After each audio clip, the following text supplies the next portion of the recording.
ஃபிரௌனுக்கும் அல்லாஹ் விட்டு கொடுக்கல.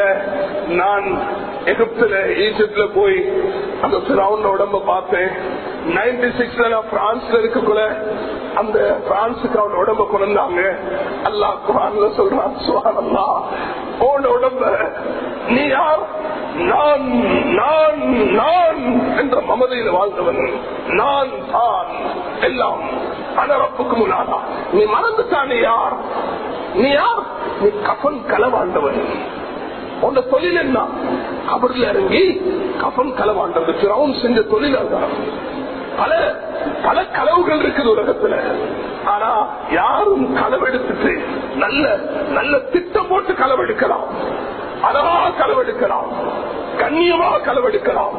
எல்லா களவுக்கும் அல்லாஹ் கிட்ட ஒரு முடிவு இருக்குது. அல்லாஹ் எல்லாத்தையும் பார்த்து கொண்டிருக்கிறான். அவனுக்கும் பல வருஷம் அவகாசம் கொடுத்தான்.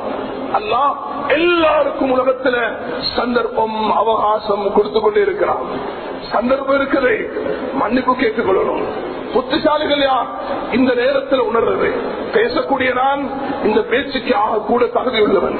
அதுக்கு பிறகுதான் உங்களுக்கு இது வந்து சேருது. எந்த காது, எந்த மனம், எந்த வார்த்தைகள் எனக்கு தான் முதலாவது.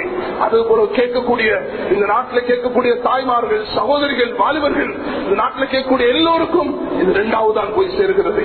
அதனால வேளாண் சகோதரர்களே, ஃபிரௌன் கபர்ல இறங்கி உடுப்பெல்லாம் கலட்டி எப்படி அவன் மனம் இருக்கும்? கபர்ல இறங்கி அந்த காலத்தில் எகிப்தில நல்ல அழகாக கிறிஸ்டியன்ஸ் உடுப்பாட்டுறது போல நல்ல பொறுமதியான உடுப்போல இறக்கிதான் கபர்ல இறக்குவாங்க.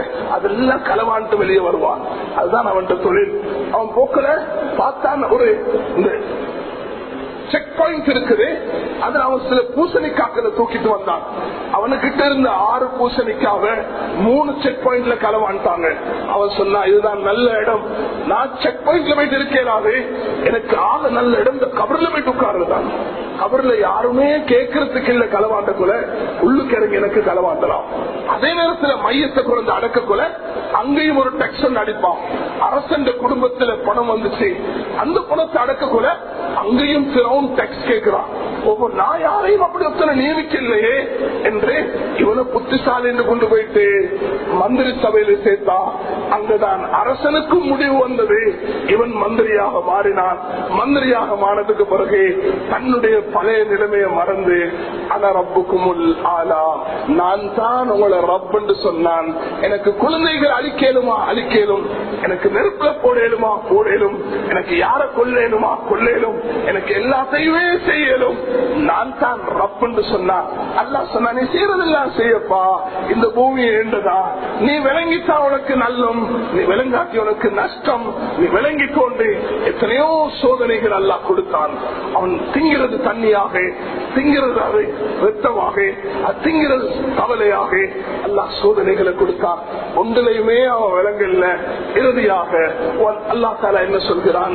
وَإِذْ فَرَقْنَا بِكُمُ الْبَحْرَ فَأَنْجَيْنَاكُمْ وَأَغْرَقْنَا آلَ فِرْعَوْنَ وَأَنْتُمْ تَنْظُرُونَ. நாம் நபியே மூசாவை உங்களை நாம் பாதுகாத்து இந்த அநியாயக்காரர்களை நாம் இதுல மூழ்கடிக்க செய்தோம். உங்களை நான் உங்க ஜடத்தை பாதுகாப்பேன் என்று அல்லாஹ் இன்று வரைக்கும் பாதுகாத்து வச்சிருக்கிறார்.